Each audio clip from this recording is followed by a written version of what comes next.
preservation of and increased access to the 92nd Street Y Humanities Audio Archives is generously funded by the National Endowment for the Humanities.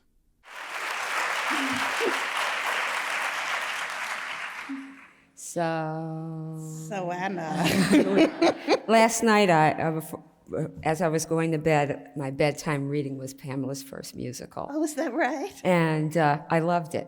Oh, I really did. And I couldn't get over the names.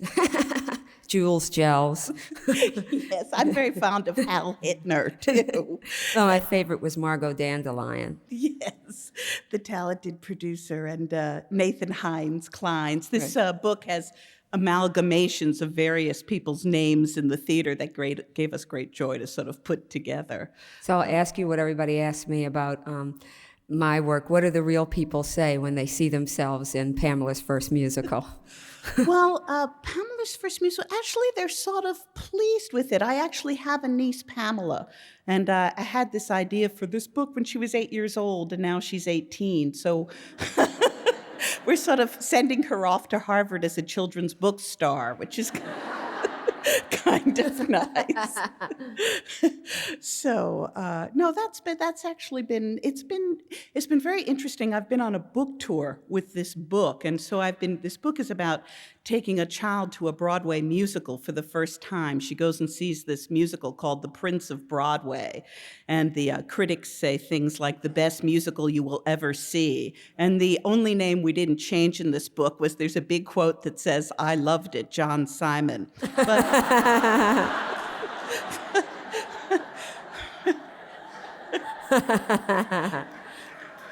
But I was on this book tour, I was reading from this book out loud at Mrs. Nelson's bookstore in the Sierra Madre. And it was extraordinary. It was to 3 classes of 4th graders. Oh, my God. Which was hard to do since, I don't really teach or read out loud. But what was really interesting was it was to groups of kids where funding had been cut from doing plays in their schools.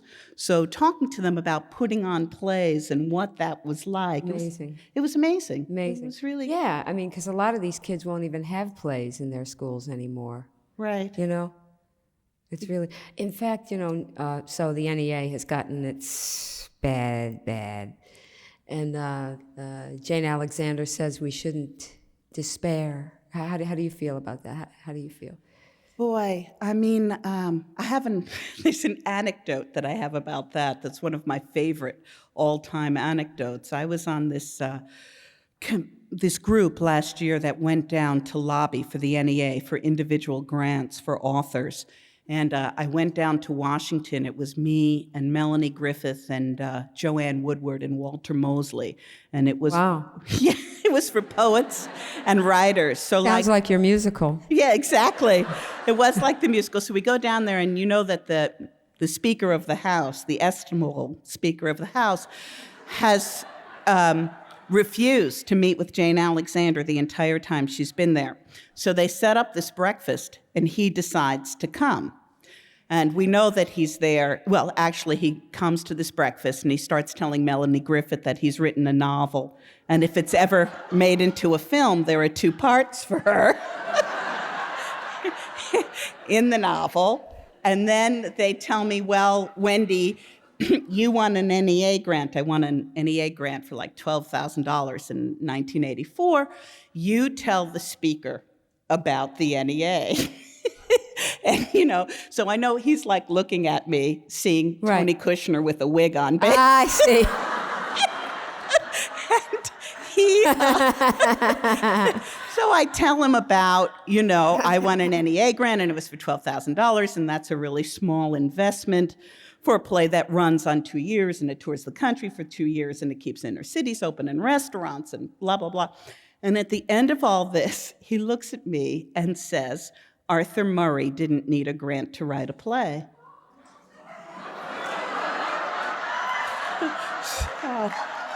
It's pretty good. Well. Right. So, yeah. That pretty much is what I know. No, he did correct himself. I actually, because my mother always used to like Arthur Murray. Yeah. I knew that his biography was Put a Little Fun in Your Life, Try Dancing. Right. But Yeah, as a matter of fact, I was wondering if that dancing cat, in Pamela was, Yes. I don't think we should say bad things about mothers, but your mother was a dancer, so I couldn't help but wonder if it... I actually, you know what, looking through your material, I was reading a letter that was actually written from Wheelock College about your speaking there and that you brought your mother. Yeah, And well, that's right. That's right. It made me feel immediately guilty, but I... But I was actually interested then about your parents' influence on your interest in the theater. Well, I was just talking this morning to my mother about the Beatitudes. I didn't, I didn't get to be in plays, when I was a girl. But I used to have to do speaking in church. And so I had to do the Beatitudes, the Sermon on the Mount, when I was quite little. And I called my mother up once when I was writing a speech sort of about my childhood influences to say, well, now, all I can remember about that was it was Grandpa's church, and it was in the basement, and I was little, and she kind of, the nurse in Romeo and Juliet, when she's trying to remember how old Juliet was, she goes through this big long monologue like that, trying to remember how old I was, and so then I said, well, the Beatitudes were pretty hard to learn, and she started quoting from them and so forth. And she said, you were always in plays. I said, oh yeah. She said, you say that you were a shy child, but I don't remember you as a shy child. She said, because you always got the parts. I said, well, why is that? She said, well, because people knew that you would learn your lines. And then she started quoting like all my lines. And I don't remember the lines. So it's like, who really learned the lines? Yeah. That's amazing. And how did you make a transition from acting to writing, or was it always sort of parallel? I think it's kind of combined, kind of a little bit combined. It might be connected to something that you do, which is you have an interest in character more than storyline. Is that right? Yeah. More than plot. And so everything I do is character driven. I think the difference is that I'm interested in the experiencing the visceral life of the character, but I try to make the story out of character juxtaposed with character. But when you do your initial interviews, I would have difficulty explaining this for myself, but what are you listening for? Right. What is it that you bear witness to, or what are you looking to find? Well, it may be interesting for us to try to see if there are any similarities in terms of what happens to you in your writing room at the moment where, concentration sort of overtakes you and nothing else is around. You're probably listening for something too. The characters start to talk to you. Right. So when I have a conversation, I'm waiting for them to talk to me, and that's different than saying words.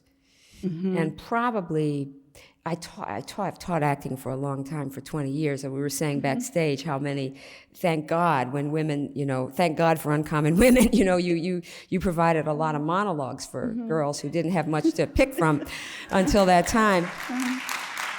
And so, in that time when I'd be trying to listen for a vibrancy, when somebody said Piglet's name, I learned to listen and watch with great intensity, because I taught some people who were talented, some people who weren't.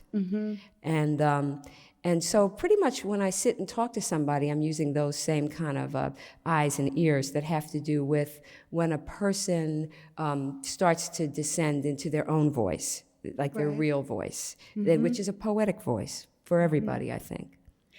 And so for you, when do you know a character's really talking? That's interesting. It has to do when I'm out of the room and it's just them. You mean you're like in the kitchen and they're dancing in the study? That's much better. I think it's when I think of it as them and not as me. It's not me trying to make it funny. It's them, or if I'm in rehearsal, it's them in collaboration with the actor. Though often I think that I remember when we were in rehearsal with the Heidi Chronicles, and, Right. and Joan Allen, who I think is just great. She's incredible. She's incredible. Steve Nixon, yes. Yeah, Yeah. she's great. And but we would be in rehearsal, and I would sit there and cover my mouth with my hand. I would go like this, and then Joan Allen would go like this, and then I would start playing with my hair, and then she would start playing with her hair. And it fascinated me because I thought she was noticing. She was obviously watching behavior, which is something I don't actually watch. Watching your behavior? Yes. Right. Yeah, and then using from it as she will. But I could see that she was sort of taking in the room in a very different way than I would take in the room. Uh-huh. I would tend to listen more. Right, and she was watching. And she was watching. Yeah. Yeah. Yeah, well, it's the two things, It's the two things because identity is in the body as well as, in language. So it's the two things.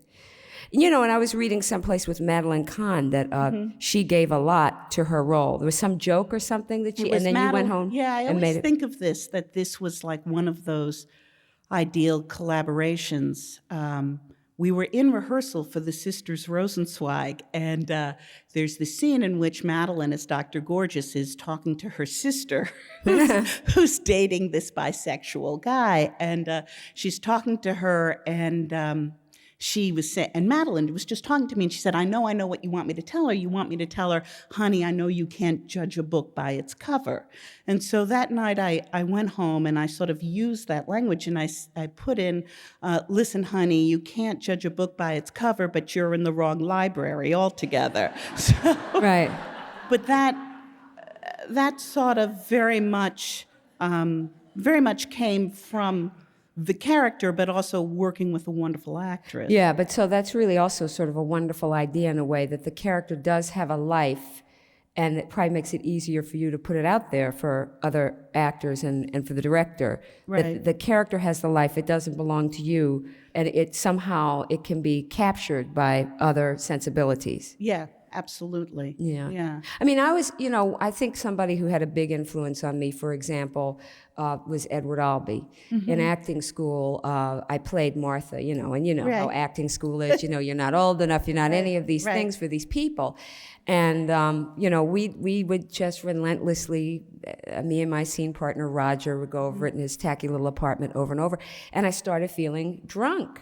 We were just drinking water, started feeling drunk.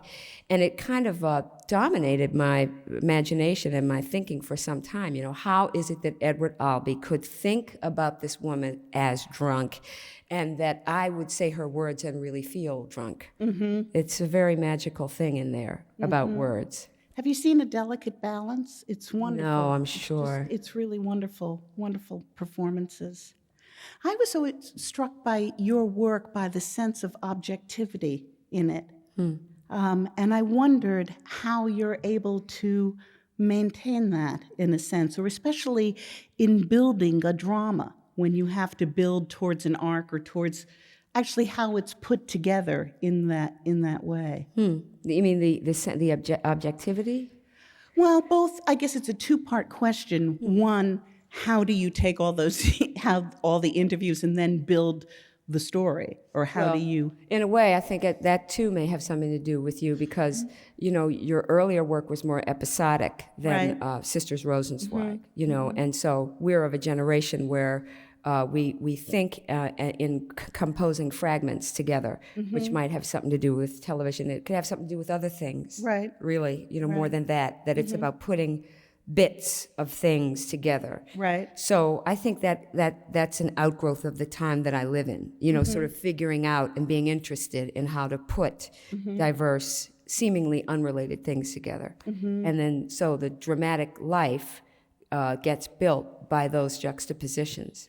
But you're not, I remember I was once in LA for some, it was a story meeting right after the Heidi Chronicles had won the Pulitzer, and there was this development girl there who said to me, Wendy, drama is conflict. Ha. And I thought, this is so exciting. I've got to call Robert Brustein now. Right now. I never knew this. You didn't know. Thank you. Yeah. But in your work, because it's also, I guess, because there is, if not the objectivity of a journalist, there is the eye of a journalist in a way, telling the story, seeing it. So is the conflict from the exterior? Is the conflict from the story, like from Crown Heights or Well, yes, whatever? in that case, yes. I mean, the conflict is, we know a conflict that we see that the journalists have captured, but I'm hoping in a way that a play can find other kinds of conflicts which aren't voiced, conflicts that have to do with the given circumstances. Because sometimes we see an event in life and we just look at the result, we look at the thing, Right. So, yeah, I mean, I think in both plays that it was trying to realize what was the conflict that maybe journalists didn't have time to see, and what are the sources of that conflict. But for you, how do you resolve that? How do you find a conflict out of character? Right. Well, that's the thing. I've tried to avoid drama's conflict for a long time. I think, actually, I've become very interested recently in well-made plays. I was on a committee that was evaluating the Yale School of Drama, and I met this young woman director who told me she was interested in exploding text. And I kept thinking about Miss Julie exploding over the Yale School of Drama. Right. There goes Hedda Gabler. Yeah. Boom. Right. But That's very interesting. But I wasn't, and I think that, when I think of playwrights who I really admire, Craig Lucas or, Tony Kushner, is that, different forms of storytelling.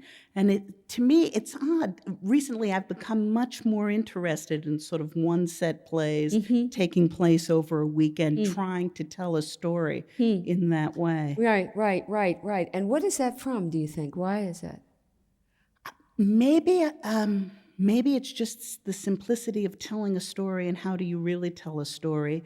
Maybe it has to do with really coming to love theater in a certain way, trying to do in a space, almost working within the limitations of the theater as opposed to exploding it. Very interesting. Yeah, but you see, you've already participated in something that made the theater bigger. Right. So then maybe it's an easier place to have a home. Maybe there's enough space now. Maybe, or maybe it's a sense of what you were saying, going back in on the character, saying, here are these people, here are the words, here, this is a place where someone's actually going to listen.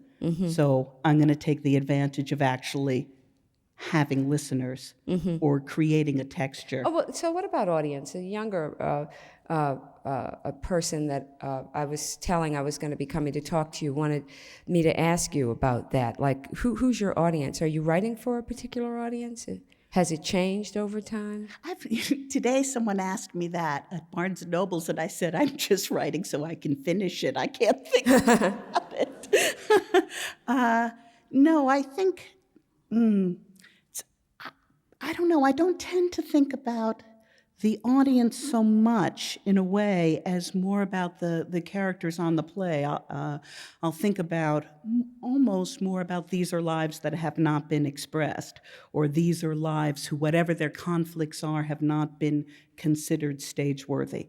Right. For whatever reason. Yes. Or I think, actually, with Dr. Gorgeous, in some ways, I thought, here's a person who often is in an audience. Here's a person who comes to matinees. This is a person who, in plays, can often be dismissed in 2 lines. Right. So what do you do if you take this person, turn it around, and on some level turn them into a heroine? I mean, in a simplistic, I don't, think giving back a Chanel suit is Sophie's choice. But Right. Yeah.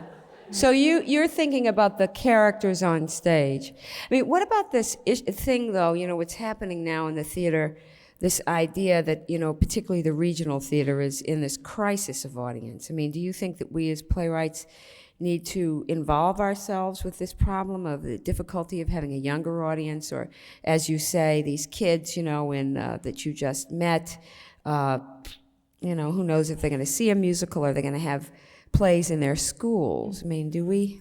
Yes, I think definitely. Because to me, the theater actually becomes more and more important. The thing that's upset me, and I don't know how it's happened in the past 4 years, this sort of idea that theater is, quote, elitist, And I think that has to do more with ticket prices than it has to do with the content. Sure. Because what interested me was that when the Sisters Rosenzweig was on Broadway, so was Twilight Los Angeles, and so was Angels in America. Right. And I thought those are three voices where you wouldn't ordinarily say, oh boy, those are three Broadway playwrights. Right. You know? Right. Oh, Riots in Los Angeles, a gay fantasia, and a 54-year-old woman's romance. Exactly. You know, Yeah. you wouldn't really. That's right. It's true. So in a sense, I would think, yes, the subject matter of those three plays would, in a sense, expand an audience. But it wouldn't doesn't happen on its own. This is No. the case. You understand this. Right. Right. Yeah, I do. Right.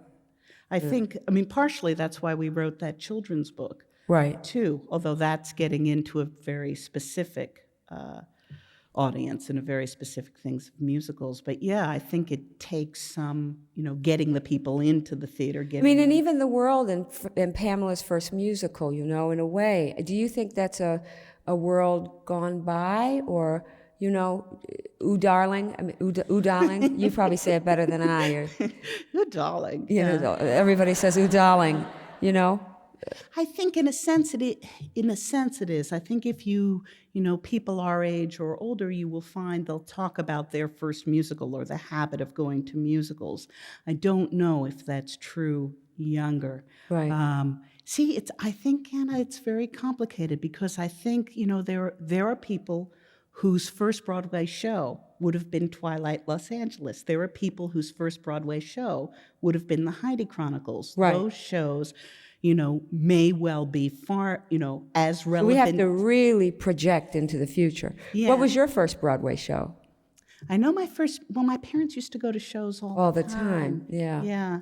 Do you remember the first one? I think the first musical was My Fair Lady. Yeah. So. Right. Me too, but I was much older Yeah. than you. How old were you when you saw? Young. See, I was like 20, I was 20-something, and it was like this revival, and it was like, oh, is this Broadway? You know what I mean? Right.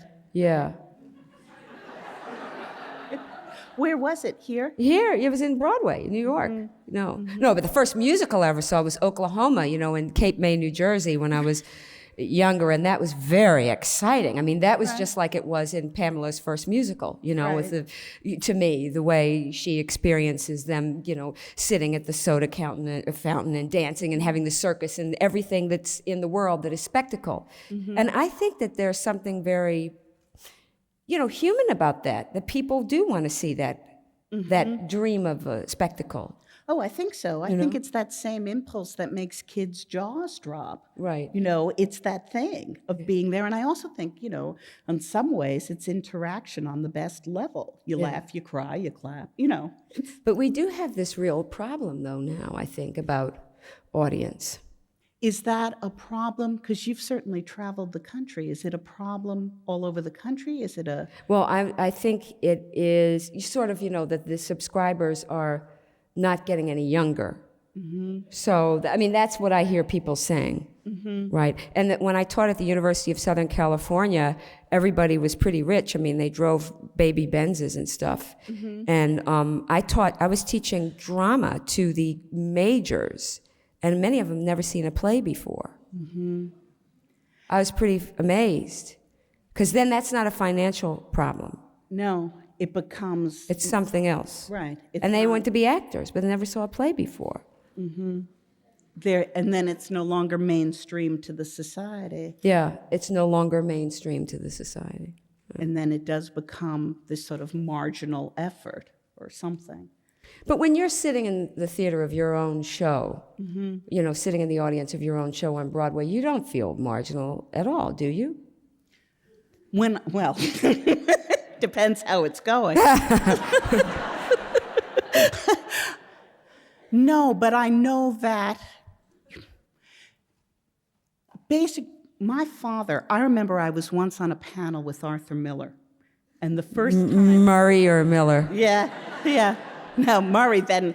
But I remember, if you talk about Death of a Salesman or something like that to someone like, my father or whatever, that's like a... Yes, that's right. That was mainstream to the culture.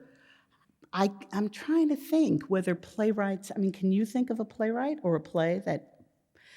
you see, I think it's different. To me, plays have become, I have this Melita drip theory of culture, so that actually a play like Angels in America would change, in fact. It does have an impact. Right. But the impact drips into the culture Right. at Oh, large. I think you're right. Until it's taken over by the mass media, and and Right. Hollywood suddenly is making gay projects Right. or whatever it may it is. just be one aspect of it that Right, actually a watered leaks out. down aspect Yeah. of it. So, in the Heidi Chronicles, she'll adopt a baby at the end of the play, and then 3 years later, Murphy Brown will have a baby alone. Exactly. But 200 million people will know that Murphy Brown had that Exactly. baby alone. Right. Whether she would have had the baby alone, regardless of if the Heidi Chronicles or something else like that existed. So if Quayle had been in your audience, and he may have Right, been, right, he probably wouldn't have said anything. right. Quayle probably wouldn't I mean, he have come. certainly wouldn't have jumped up and said, "Stop the show." Yeah, Right. but I think the point is he wouldn't have shown up. Right. What is she doing now anyway, Judy? She's about the same age as your niece, right? When you first started writing. Yeah. Is she about 8 years old now? That little girl who was born. Yeah, Heidi's. from the Heidi Chronicles, yeah. She would be. I mean, I assume, I'm often asked about that. That play was fairly controversial in terms of her, there were people who liked it, there were people who were quite angry about it. I assume she's still teaching art history at Columbia, and she has an 8-year-old daughter. Right. But then I wondered, how did Judy do with adjusting ethnicity-wise? Is she Panamanian? Yeah, she's Panamanian. Now, was she just Spanish-speaking, or was she Black Panamanian, or? I thought she was Spanish-speaking, but I always thought that Heidi was that's what sort of angered me about the people who were upset with the ending of that play. And I thought, yes, well, some women will adopt babies and some women won't. And some women will get married and some women will be gay and some women, and this is this woman's choice. But there will also be other women of her generation making similar choices. Yeah. And it may well be that she, is friends with these other women and who are single parents, et cetera, of children like Judy. Mm-hmm. Is she smart, Judy? I assume she is. She is looking at paintings with Jamie Lee Curtis at the end of the Heidi Chronicles. This idea of our generation, I think it was Walter Shapiro who was praising the Heidi Chronicles for being a kind of a elegy for what would be, he said, your lost generation. I guess we're probably about the same age, Right. Our lost generation. Do you think that we're a lost generation, or? No, I don't. I actually don't. I worry a little bit about if the moment is now what we've done with the moment. I worry about a sort of narcissism. In us, in our generation. I do. I worry about thinking, what we're interested in and whatever our music was, whatever our culture was, even in my case, going to musicals, this need to say, this was wonderful, and I must tell you about this. Right. I mean, in some ways, it's almost like, remaking on the lowest possible level, remaking the Flintstones for the next generation, sort of saying, we grew up like this and we want you to share. But they don't listen. I don't think do you think?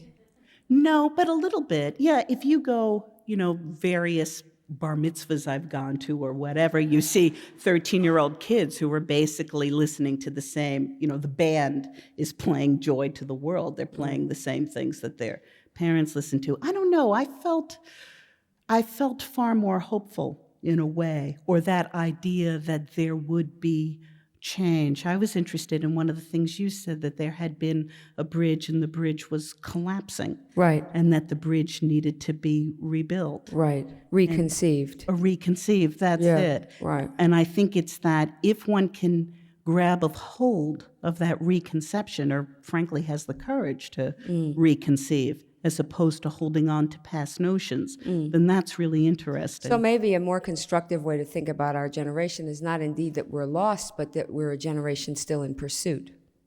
Yeah, I would say that. But one hopes one finds the pursuit. I think there's still that whole idea of what are we going to do when we grow up. Right. that kind of thing. And then finally you want to, you look in the mirror and say, And there it is. There it is. Right. It's grown up. It was grown, and now it's going downhill. Yes, exactly. We have strange, crossings. The same year that I worked with the Ailey Company, you worked with the New York I City noticed Ballet. that, yeah. And you're in Washington now, and I'm in Washington now. Right, I know. Would you say something about your work that you're doing there? Or about that city? I know. I think that's really interesting because I have this new play going to rehearsal in June that takes place in Washington, and it's called An American Daughter, and it's about someone who's nominated for a cabinet post and what happens to her. It's more reflective of what happens to her and her personal life and her world and her friendships and her family after this nomination.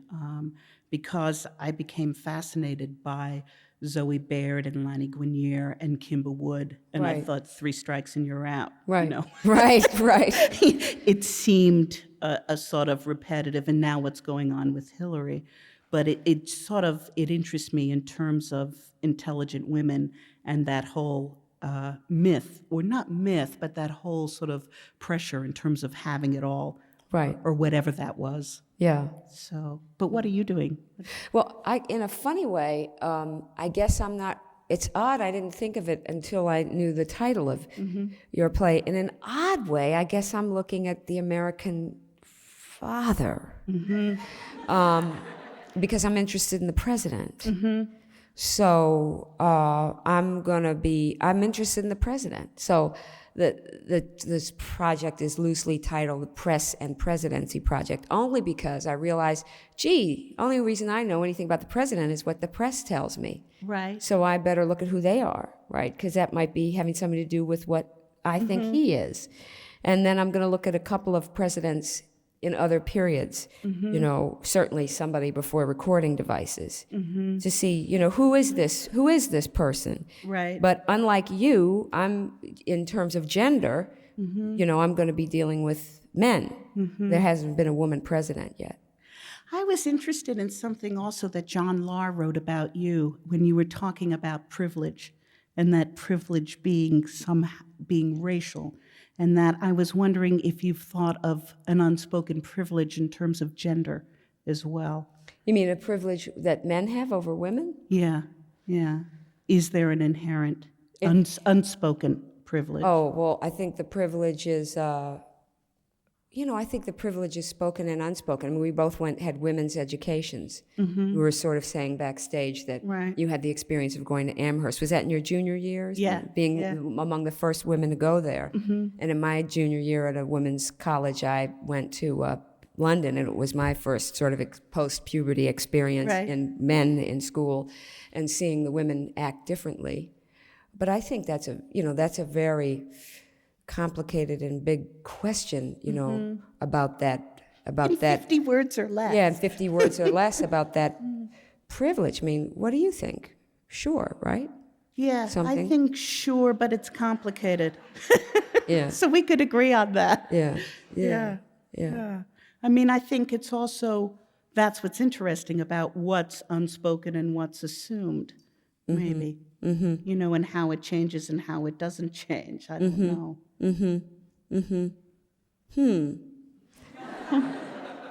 Well, I think a lot of times what's unspoken and what's assumed are the same. And maybe that's where we get into trouble, right? Because when you start to speak or assume to speak something that's been unspoken, you start to really meet up in a real visible way with people's assumptions. Right. Which in a sense, I was thinking, comes back to other ways of structuring plays, in a sense, because it's when those assumptions surface in a way, or when there's another means of creating the conflict, or whenever the character sort of come up with it. I mean, the piece you did in The New Yorker about your sister was so wonderful in the women's issue. Sandra. Right. And this idea that she's not angry. Yeah, she's an interesting person. She is a very strong person, and certainly, God knows, a formidable person. But she's not an angry person, no. And yet she's this strong woman in the corporate world. Yes, very much. But she's interesting because she's a team player. And maybe that's how she got through the corporate world. But I have pictures of my sister when she worked at General Foods, and it's always her surrounded by the suits. And her entire life has been pretty much her with these men in suits. And maybe that's how she got by. And maybe, if she had been angry in some way, she couldn't have. She was tenacious, I think, or is tenacious. So they didn't mind having her around. No. So if she started to speak the unspoken, what would have happened, do you think? Whether they would have kept her around. Yeah. That's interesting, because I don't know what the unspoken there is, really. I think I'm not sure. I think in her case, she's quite protective of it, I think. Yeah, I don't think it would be hard for her to speak about it, either to them or to me. So it would, in that case, that's why it was left out of that piece. And maybe I'll figure it out 20 years from now, but not now. Wow. Did you like doing the ballet piece? Oh, I loved it. Did you? Yeah, I really liked Yeah, it was fun, being around dancers, isn't it? It was great. I used to love going to the rehearsals Yeah. all the time. Oh, me too. Because they didn't talk. That was really... No, they don't talk. really Well, no, you see, for my case, they had to talk, right? Because Judith Jamison decided that I should interview all the dancers, right? So I just got put in this room one weekend, and just like 30 people came in and talked. Right. And they are verbal, actually. But they, we don't see that, on stage. And they're much more, at least what I observed with the Ailey Company, is they're much more obedient seeming in rehearsal than actors. Right. I always felt, because I did mine with ABT, and it was the Nutcracker. I thought it was in New York City. No, it was ABT, and I loved being in the rehearsal room because it was as if, given the music and what they were wearing and the simple bar and these kids sort of sitting on the floor or sitting on the bar, it was totally transported into another time.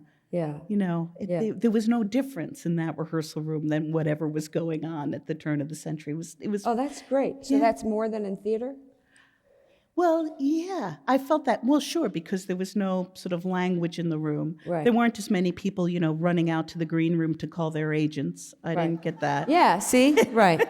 No, there was there. And there was also, what was so interesting was this sort of watching each other all the time. They would just sit there and watch one another, and I kept wondering what they were all thinking. I kept wondering, are they competitive with this person who's watching alone? Well, just imagine. There's a person at Ailey named Chaya who's been there for years, who danced when Alvin Ailey was there. And that's exactly what he does, is he stands and he watches, but he's memorizing the movement. Right. So he can do anybody's movement of 30 people. So for them, or watching videos, it's all about watching. You're right. Very interesting. There was one young lady who was given her first solo while I was there in the room. And I watched the dancers older than her who were still in the corps, and she had become a soloist while I was in that room, watching her dance. And then they all applauded. And I kept thinking, what are the feelings of the people in this room watching this happen in front of them? And I thought, maybe I'm ascribing something onto them that they don't even, They don't even know. Yeah. It's a little bit mysterious about them, about dancers, and also because they can so obviously do things that many of us can't do. Yes. It's like you could say, "Oh, I'll fix that. I'll fix that. It's not clear in the play. I'll fix it. I'll come back. I'll fix it." But with dance, it's either did you jump or didn't you jump? Right. What about last question, and then I guess we should take some questions. I just want to ask you about directors. Have you worked consistently with one director? No, Changes to Twilight had 3 different directors. And it's not. I hope it's not because I don't get along with anybody. Right. No, it's I don't know. I'm still evolving my idea about directors, because, what I do is a little bit non-traditional. And I think every time out, it's like a little experiment about what is the role of the director. The first time I did Twilight in LA, I had 5 dramaturgs. Oh my God. I mean, well, most people don't want one. Right. Right. And but those dramaturgs became very, very important. Last time out, this last version of it, and that I'm going to be doing in Seattle, we'll be sharing restaurant information, and have any dramaturg really. I'm still trying to understand about directors. I'm still trying to understand about them. Because, of course, in the theater for a long time, there weren't directors. I don't have anything against them, you understand. Right. I really don't. But I still have to figure out how they enter into this. Because, to some extent, the character directs me. Because the character is a real person who's really alive, who can show up in the theater and say, I don't sound like that. Right. But the director is critical no matter what. The through line is, to me, the director is critical because of the visual life of the play. Right. Right. But then it gets tricky because I'm dealing with controversial issues of race, that how people look is what race is. And the way we respond to how people look is what racism is. So if someone's put literally and figuratively in the wrong light, I'm in trouble. And because I'm taking people who had a private conversation with me and putting them in public, then I can't just leave it up to the director what people look like in that publicness. What about you with director? Well, you work with some of the same people over and over again. Yeah, I do. I'm actually someone who doesn't have very much of a visual sense at all. So I remember the first reading of the Heidi Chronicles, there's a scene outside the Chicago Art Institute in the rain. And Dan Sullivan said to me, how do you expect me to do that? And I just said, I have no idea. You just work it out. But listen, look, as Giraudoux deliberately put a waterfall in Ondine just to make them work it out. He was just trying to think of something that they couldn't do. And of course, then they did. Right. I also like the removal of being the playwright. I like sort of watching it. I like whispering to the director and then the director dealing with the actor, but I like a little bit. No, let's see. Not to get psychological and heavy. Yeah. But isn't that the traditional role of the father? Of the director? No, you, the playwright, the writer. Yeah. I mean, having the distance? Just, whispering and you can walk out while they figure it out. Yeah. Yeah, I think so. But I don't, no, because I don't walk out, actually. Yeah. I think it's more the traditional, not a traditional role, but a role of a writer, because I think you're there listening to it on some level and being there to hear it. And I think in terms of myself, what interests me about theater is, in fact, finally the collaboration of it. Yeah. So to me, there's something about sitting at a table and there's a director and there's me and there's a set designer and a lighting designer and a stage manager, and we will do this together. Yeah. Well, the collaboration is critical for me, too. I just don't, every time out, I don't know how it's going to work out. Whether it's going to be, who it's going to be. How it's going to work, how we're going to all interact. So, like Lonnie Gannier, right? When I interviewed her, she said something to me that I thought was sort of interesting and more revolutionary than it sounds on the surface. And she was saying, look, all I'm saying is that this is the way we think of how power works in America, with the president up here, like a triangle. All I'm saying is let's just turn the triangle over. Right. So that we're like this. So you can still have collaboration without having a traditional hierarchical structure. Right. And that's where I think the pieces can move, that there could be a situation where the sound designer would be the one that we would defer to. You know what I mean? It's negotiable. It is negotiable. It is. I think so. Yeah, I don't know. It's It's just a form that I've liked working in. And I couldn't do it without a director. That I know. Just changes how that is. Yeah. So. Yeah. Should we take? Yes, let's take some questions. Do people come to the mic, or do they just stand up, or We can just. how does it work? I think we can just. Yeah. Belt it out. Yeah. Should we repeat the question? Yes. What is a dramaturg? What is a dramaturg? Anna? Oh, you went to the Yale School of Drama. It's a person who works with the play. Sometimes the text of the play. Sometimes people think the dramaturgs kind of shuttle between the playwright and the director. Mm-hmm. It's someone, it depends. I think it's a person, it's like a literary manager of a theater. And often the dramaturg will get the text of a play and, do research on the play, especially if it's a classic play. We'll dig up all these articles about Goethe. We'll get you articles about comedy or whatever, can give you text suggestions about the play. I find working with the director more helpful, actually, working on the text with line to line with the director. Dramaturg, in some ways, it's an interesting objective viewpoint on a text, and sometimes can put it in terms of a dramatic tradition as well. Some people find them useful, some people don't. This lady in the white dress was having her hand up.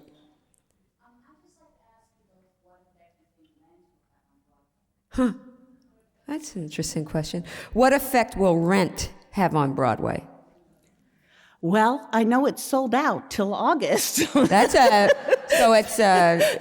good effect already. Effect. Yeah. Have you seen it? I think so. Yes, I did see Rent. I really liked it. I think, at least you're breathing new life into the musical theater. At least it's a tragedy that author died. But I think in terms of the company, in terms of the subject matter, there is something vital there. And there's an excitement about it. That's a good thing. Yeah, that's always good. And it comes from a good theater company, from the New York Theater Workshop. Yeah, it's probably their first hit. Yeah. So that's good, I think. Yes. I guess we should make sure we look in the back. There's a lady in the back with her hand up in a black dress.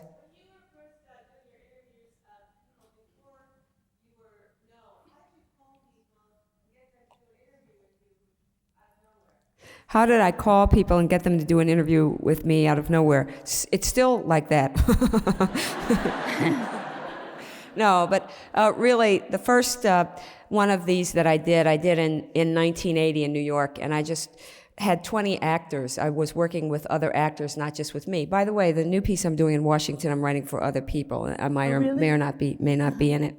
But I would just go up to people that I saw in a shop or on the street or met at a party and say, gee, I know an actor who looks like you. If you'll talk to me for an hour, I'll invite you to see yourself performed. And that was, I guess they were into seeing themselves performed. This gentleman. What do you think of the drama critics associated with the New York Times? Oh, God.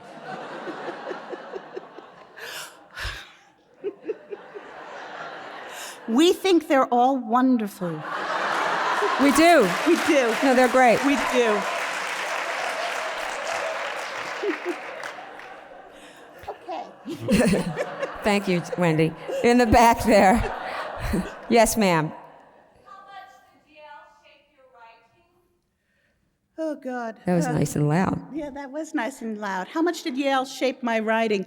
Actually, what really shaped my writing more than anything were the people I went to school with who are still my colleagues. I was at Yale with Chris Durang and Albert Inarado and Ted Talley, who wrote Silence of the Lambs, and a lot of wonderful writers who still, in a sense, are the people I would call up and say, either show them a new play or have them come to a reading, or call them, and say, so-and-so wants to do something, do you know anything about them?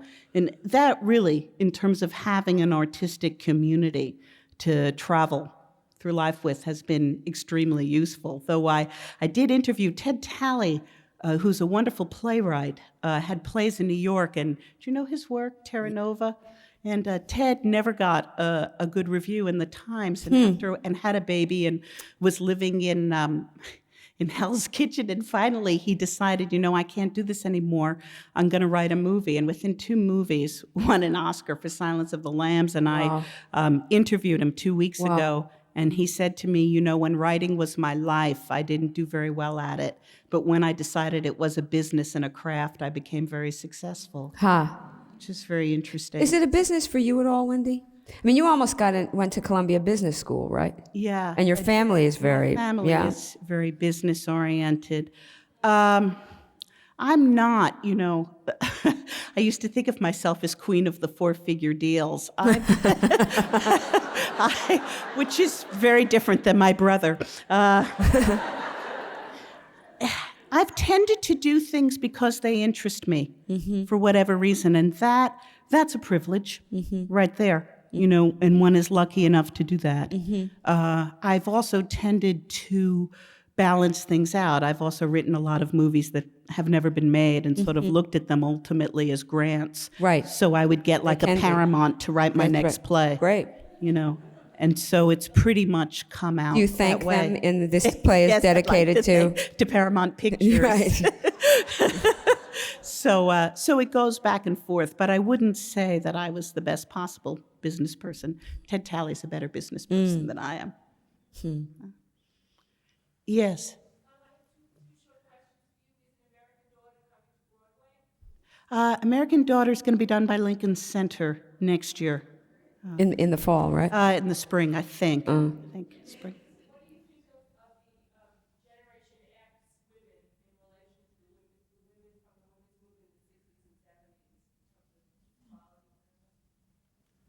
Anna? But the Generation X women in relation to the women in the 60s and the 70s.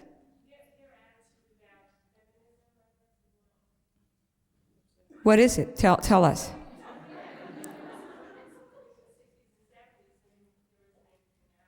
There isn't anything now. Well, there is a group that I know has even had a benefit here called the Third Wave, who classify what they're doing as a third wave of feminism. What's your experience with younger I mean, I think feminists? it's very hard to generalize in that way. I think, I think there have been changes, and the changes have been for the good. I always tell the story about, I remember when Uncommon Women was done at Yale in 1976, and afterwards the dramaturg raised his hand and said, "I can't get into this, it's about girls." Whoa. And when the Heidi Chronicles was on Broadway, I remember standing in the back of the theater, and when that girl was screaming, "You either shave your legs or you don't," and I thought, this play is on Broadway, and it won the Tony Award, and it's about girls.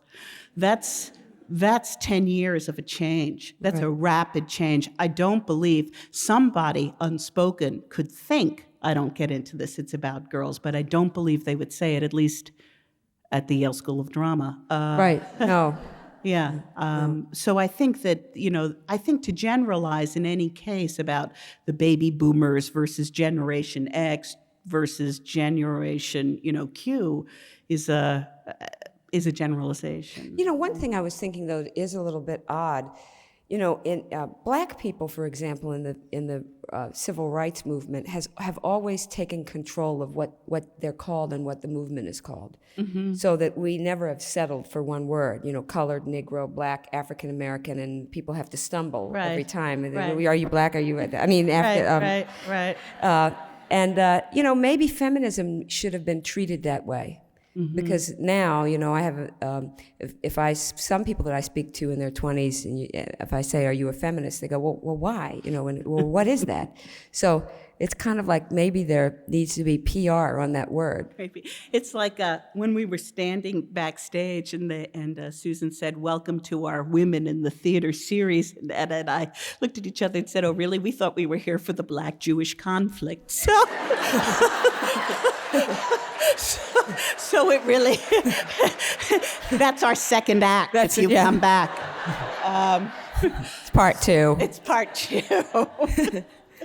All the way in the back there, yes. You, ma'am, yes.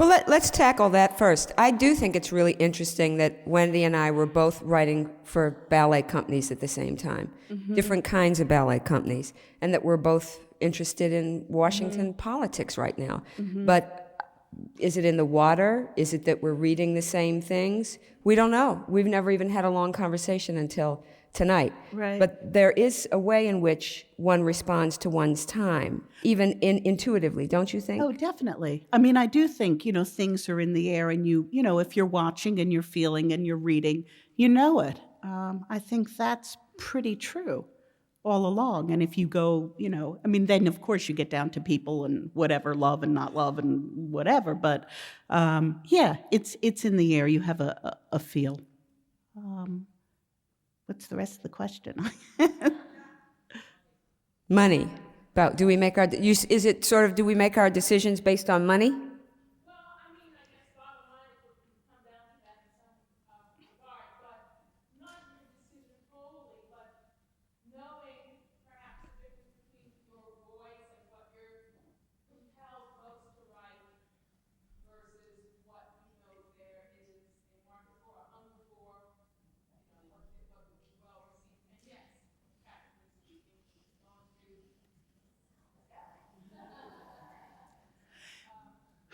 I don't know if really your first consideration was money, whether you would go into the theater to At begin all. with. You would. Unless what you really wanted to do was, write Cats 2 really badly. Other than that, there are really better things. I mean, if really it's money, I'd say Cats 2 or investment banking, but I would not go into the not-for-profit theater. No, yeah. No. That's right. Yeah, if it were money, it would be you would go to Hollywood and have somebody tell you what the time was for what, right? Yeah, I think so.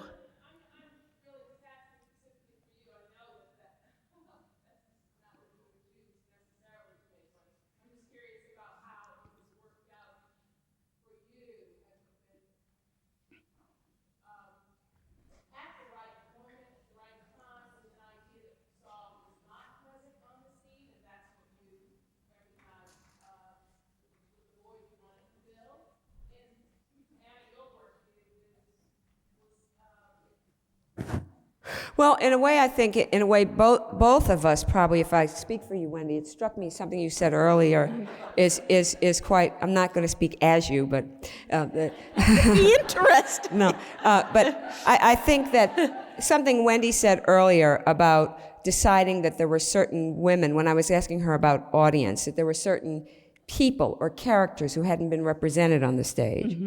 I would say certainly that when I came into the theater in the mid-'70s, I saw a great lack and a great void and set about trying to fill that void, largely by saying a lot of the people that I hear on stage don't talk like how I hear people talk. Not that stage speech should sound like people, because it ultimately isn't. It's a different language, really. But nonetheless, I was trying to fill a void, and it's a very long process, because I think many artists are concerned not only about their own work, but by the other kinds of works that they see proliferating around them.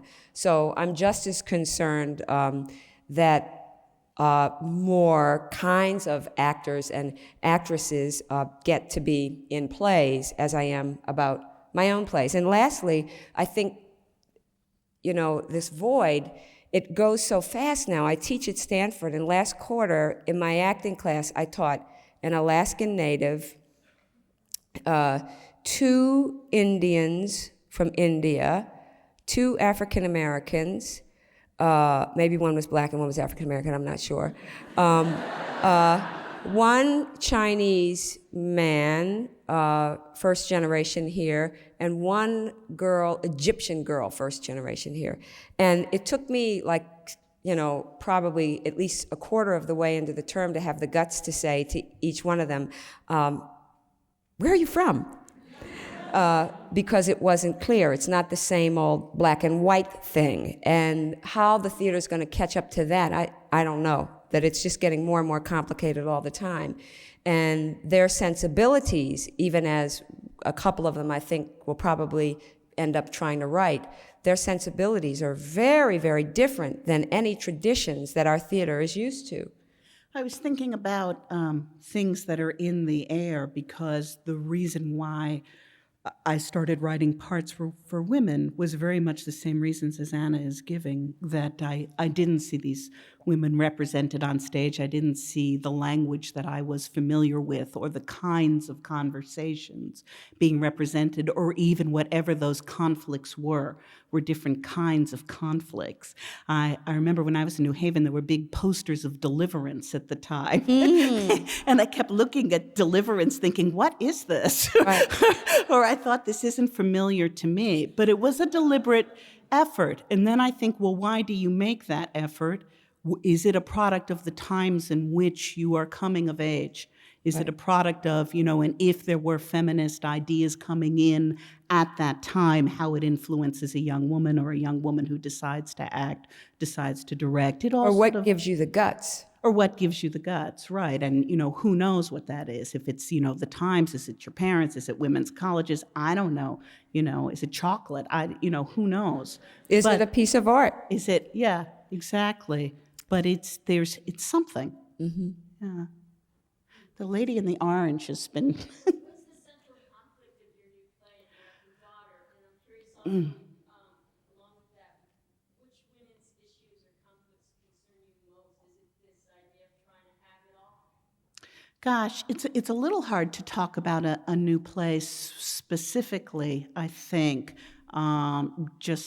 Because it's so thrilling, I don't want to give it away. But it's not that. It has to do, I'm trying to think what's the central conflict of it. Maybe it's somebody who thought the world was one way and is surprised to find out it's another. Maybe it's somebody who bought into something, rather bought into it or not, but somebody who thought that life could be controlled.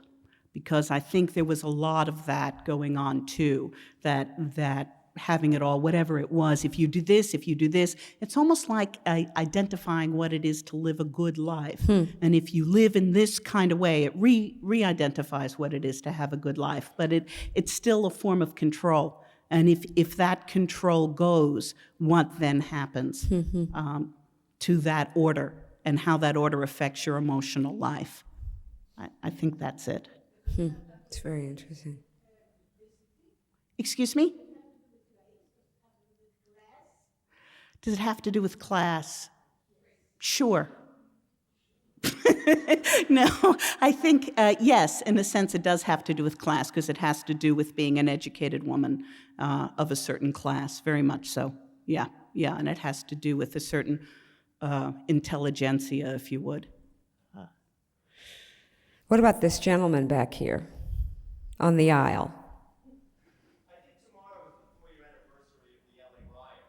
I was curious if there are any interviews or events that linger in your mind now, 4 years after the riots and 3 years after Twilight Los Angeles.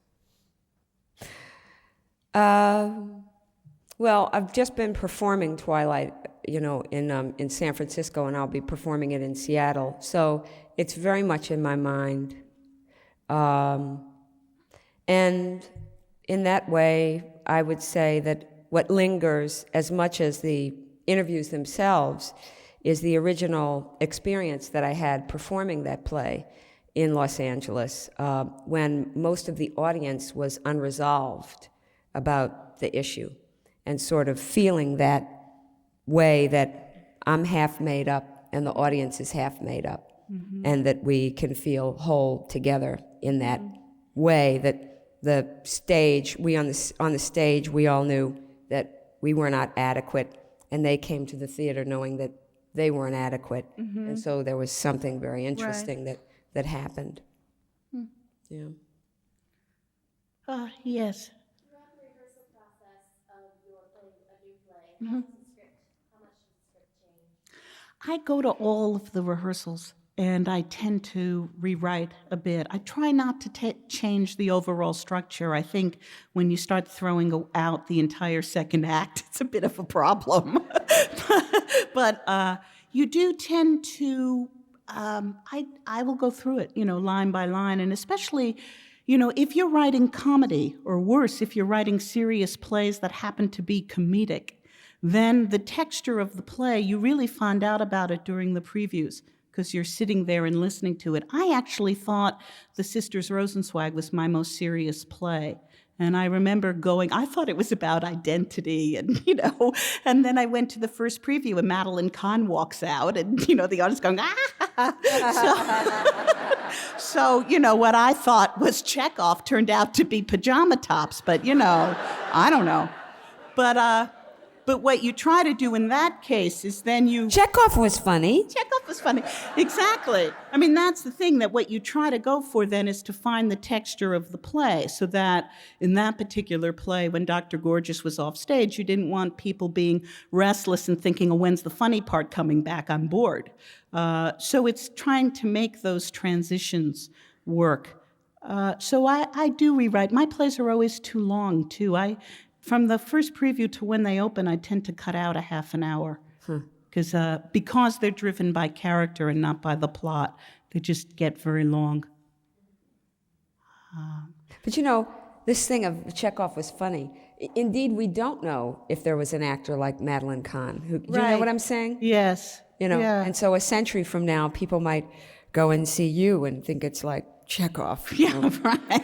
Or Wassersteinian sort of. It'll be really serious. And when they bring out the samovar and the Chanel suit. Right.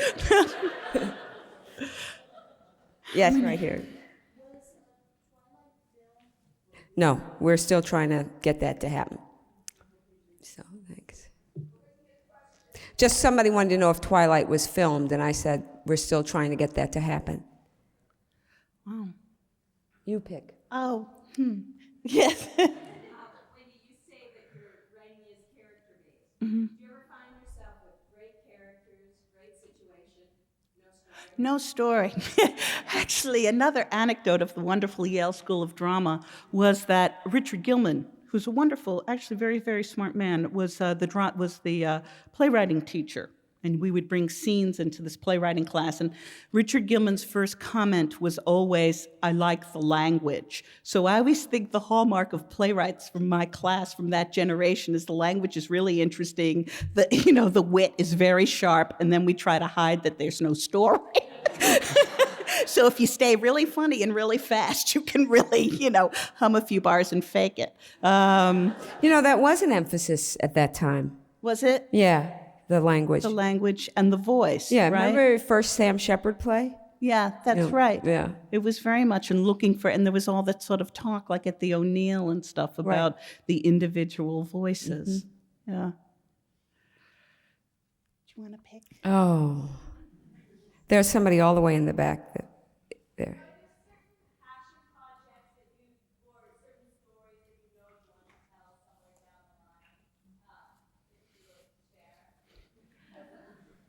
You go first.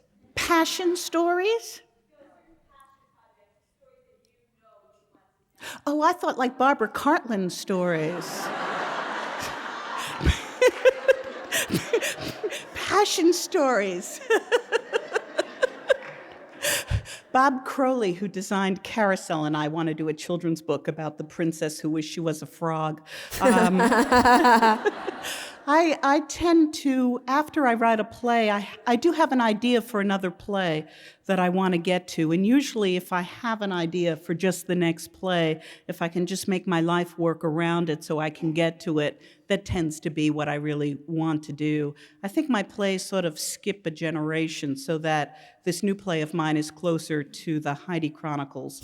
And the one I want to do, I want to write, if not a farce, then at least a romance in a sense, or something comedic that I have an idea for. What about a musical? I kept thinking that with Pamela's first musical, whether you would ever, write a great big musical. I wrote one musical called Miami that was done at Playwrights Horizons. That was like this musical. It had a life of its own, sort of everything that could go off with the musical, sort of, until one night Phyllis Newman was in it, and Phyllis was sick, and I went on singing and dancing for Phyllis. Really? I thought, we are really under some sort of star here. Right. So, But that was an interesting story because it was Miami Beach in 1959, and the lead was a boy and a girl, 16-year-old boy and a girl, and in it were people like Kitty Katz and whatever, and it was kind of reminding myself of that whole world. But I remember somebody came to that play, and it was a producer, and afterwards he went out with me and Fisher Stevens, who was the man who played the boy lead in it, and the guy said to me, "Wendy, this play is too Jewish. Can't you make those people Irish?" And I said, my memories of Miami Beach of 1959. And so forth and so on. But that was interesting because it got into that whole sort of Philip Roth thing about it's too Jewish. Very interesting. Yeah. Yeah. And whether, how serious do you take something, and who inevitably is always saying it's too Jewish, too. Huh. That was interesting. Right in the middle. Yes. What? You'll have to, yeah.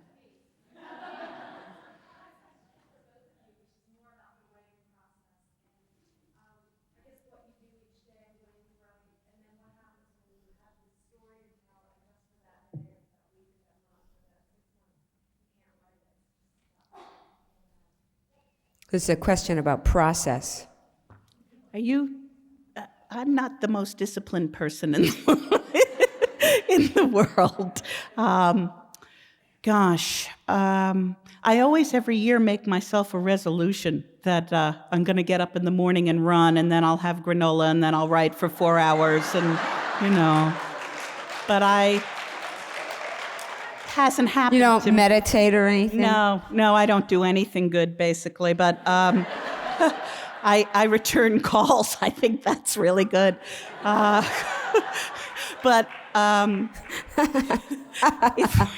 if I'm really working, I do set myself to. Actually, I will think, it's time to write, and then I will make myself get someplace where I'll work.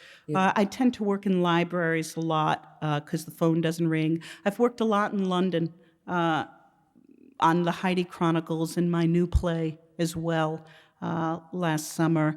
Sometimes I just need to go away someplace and concentrate for a while. But then once I'm working, I will get myself to that place where I work every day for like 4 or 5 hours, something like that. And then in rehearsal, by the time it comes around to actually happening, then it becomes obsessive.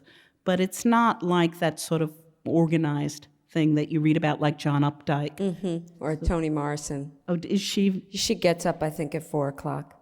And Maya Angelou, I think, she works until 2, and then she sort of does her mail and answers her calls. Really? Yeah, discipline. Are you able to do that? Well, like you, I have to it's more about finding the place somehow. I invest a lot in the physical place and in getting my affairs in order because, there's this feeling that I might not come back.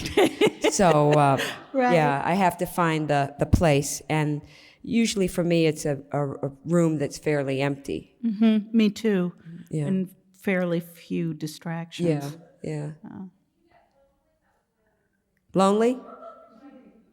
Do you get lonely? Do I get lonely? No, if it's really going well, it's good company. Yeah, if it's very good company. Yeah, if it's working, it's good. In fact, I was sort of sad when the Sisters Rosenzweig was over, when I finished it, because actually Dr. Gorgeous and that Furrier were fairly good company.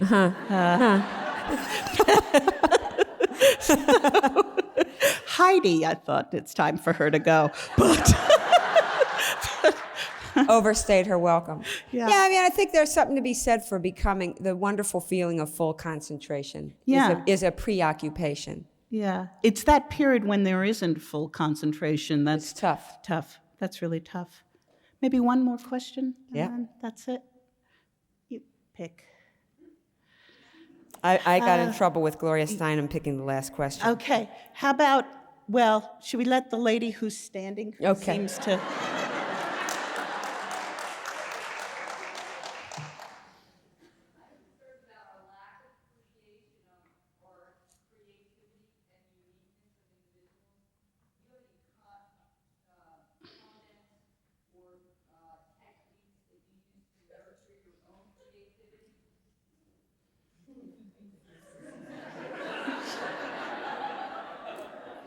Okay, so the question is about nurturing creativity.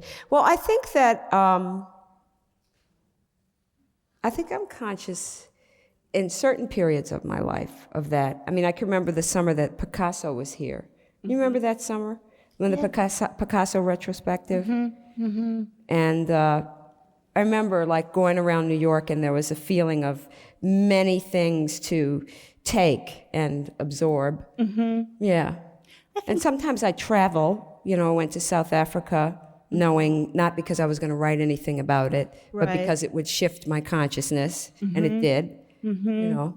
I do that too. I travel a lot, actually do travel writing. Just try to see things, try to listen. I'm very reliant on my friends, just talking, actually, or finding out what they think or what I find that extremely useful and a through line, Yeah. actually. Yeah. That's it. Thank you.